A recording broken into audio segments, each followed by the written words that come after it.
মাধুরীকে দেখে ঠাম্মি বলেন, কিরে মাধুরী, তুই হঠাৎ সাত সকালে এই বাড়িতে? মাধুরী বলে, কেন ঠাম্মি, আমি তো এর আগেও ভোরবেলায় বাড়িতে এসেছি, নিজের হাতে পুজো দিয়েছি, সকাল থেকে রাত্রি অবধি থেকেছি, কত খাওয়া দাওয়া করেছি, আর আজ তুমি হঠাৎ আমাকে দেখে অবাক হলে কেন?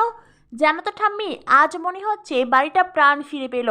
এতদিন তো বাড়িটা খা খা করছিল, আমার একদম ভালো লাগছিল না। কাল যখন এই বাড়িতে আসলাম তোমাদের সবাইকে দেখে আমার ভীষণ ভালো লেগেছে ঠাম্মি, আর সেই জন্যই তো আজকে চলে আসলাম।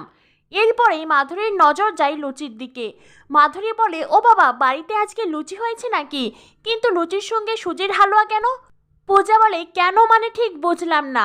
মাধুরী বলে, আরে মহারাজ তো লুচির সঙ্গে সাদা আলুর তরকারি খেতে পছন্দ করে।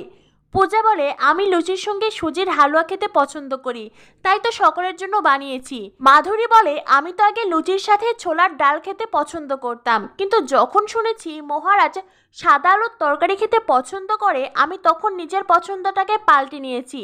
আর তাছাড়া এখন আমার লুচির সঙ্গে সাদা আলুর তরকারিটাই বেশি ভালো লাগে। আমি বরং এখন যাই ঠাম্মি, মহারাজের জন্য সাদা আলুর তরকারি রান্না করে নিয়ে আসি, নয়তো মহারাজের সকাল সকাল আবার মাথাটা গরম হয়ে যাবে।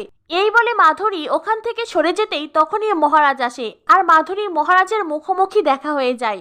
মাধুরী মহারাজকে দেখে কিছু বলতে চায়, কিন্তু মহারাজ মাধুরীকে পাত্তা দেয় না।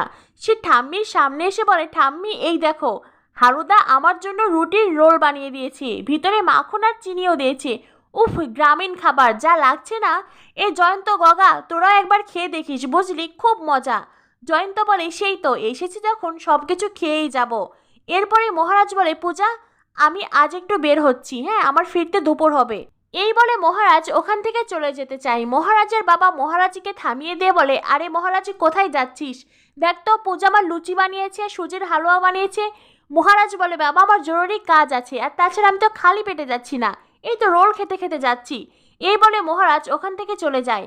মহারাজের বাবা পূজারিনীকে বলে, পূজা মা, তুমি ওকে আটকাতে পারলে না? পূজা তখন মনে মনে ভাবতে থাকেন, প্রথমবার উনি বের হওয়ার আগে আমাকে এইভাবে বলে গেলেন।